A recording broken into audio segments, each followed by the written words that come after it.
E il Veneto, la regione più inquinata d'Italia. Sembra paradossale, ma è così, almeno stando alle rilevazioni di Legambiente. Sono ben 4 le città della regione tra i primi 6 posti della classifica nera redatta dall'Associazione Ambientalista.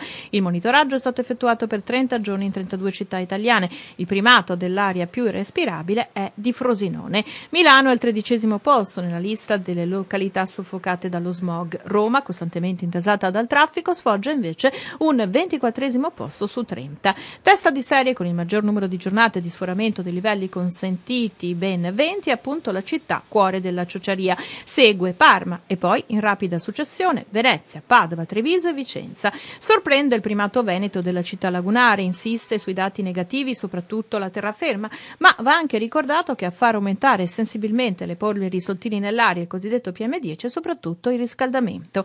A Trieste il sindaco ha invitato i cittadini ad abbassare le temperature che ne dovrebbero non superare i 18 gradi. Roma però in questa classifica ha solo 12 giorni di sforamento, Napoli 11. Rovigo e Verona sono le città per così dire virtuose del Veneto, collocandosi rispettivamente al 18° e 19° posto.